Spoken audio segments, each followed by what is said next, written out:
जय श्री राम।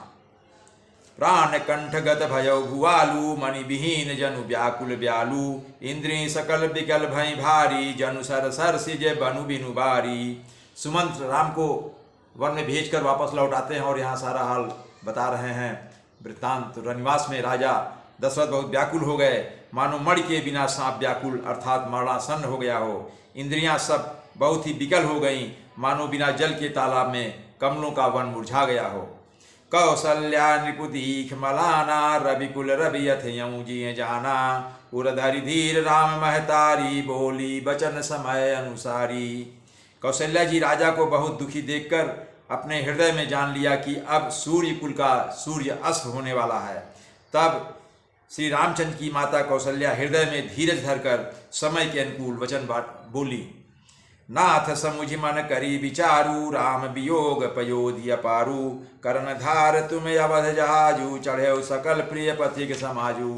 कौशल्या जी बोलती हैं, हे नाथ, हे प्राणपति, आप मन में समझकर विचार कीजिए कि रामचंद्र जी का वियोग अपार समुद्र है, अयोध्या जहाज है और आप उसके कर्णधार अर्थात उसको खेने वाले हैं, उस नाव को चलाने वाले हैं। सब प्रियजन कुटुंबी और प्रजा ही यात्रियों का समाज है जो इस जहाज पर चढ़ा हुआ है, तो उसे आपको ही पार लगाना है। आप ही इतने जब दुखी हो जाएंगे तो नाव को कौन पार लगाएगा। धीरज धरित पायु पारू, नाहित बूढ़ी सब परिवारू, जौ जिय धरे विनय पिय मोरी, राम लखनु सिय मिलई बहोरी।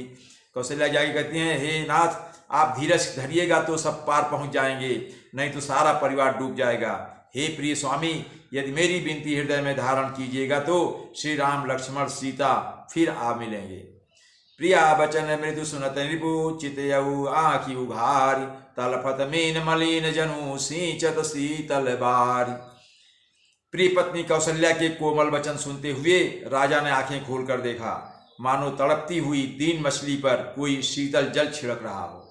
मतलब कौशल्या की बात को सुनकर थोड़ा सा उनको राहत मिली, सांत्वना मिली। धरि धीरज उठी बैठ भुआलू, कहु सुमंत्र कहाँ राम कृपालु, कहाँ लखनु कहाँ राम सनेही, कहाँ प्रिय पुत्र बधु वैदेही। धीरज धरकर राजा उठ बैठे और बोले, सुमंत्र कहो कृपालु श्री राम कहाँ हैं, लक्ष्मण कहाँ हैं, स्नेही राम कहाँ हैं, और मेरी प्यारी बधू जानकी कहाँ है, बताओ।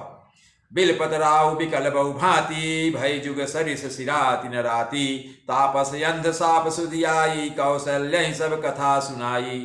राजा व्याकुल होकर बहुत प्रकार से विलाप कर रहे हैं, रो रहे हैं। वह रात युग के समान बड़ी हो गई, बीती ही नहीं। राजा को अंधे तपस्वी अर्थात श्रवण कुमार के पिता के श्राप की याद आ गई। उन्होंने सब कथा कौशल्या को कह सुनाई, उन्हें याद आ गया, क्योंकि श्रवण कुमार अपने अंधे माता पिता को तीर्थ यात्रा करा रहे थे। जब वो पानी भर रहे थे नदी में, तो इन्होंने शब्द वेदी बाण छोड़ा था, उसको हिरण की आवाज़ समझकर और मर गए। जब वहाँ पहुँचे तो उनके पिताजी इनको श्राप दिए थे। श्रवण के माता पिता जो अंधे थे, इनको श्राप दिए थे कि तुम भी पुत्र के वियोग में तिल तिल मरोगे, ऐसा श्राप दिया। तो उनको एक बात याद आ गई, वही बताया पूरी कहानी कौशल्या को राजा दशरथ ने सुना दिया। भय विकल वर्णत इतिहासा, राम रहित दिग जीवन यासा, सो तनु राखि करब मय कहा, जैन प्रेम पनु मोर निबाहा। उस इतिहास का वर्णन करते करते राजा व्याकुल हो गए और कहने लगे कि श्री राम के बिना जीने की आशा को धिक्कार है। मैं उस शरीर को रख कर क्या करूँगा जिसने मेरा प्रेम का प्रण नहीं निभाया। हा रघुनंदन प्राण पीड़िते, तुम बिनु जियत बहुत दिन बीते, हा जानकी लखन हा रघुवर, हा पितु हित चित चातक जलधर।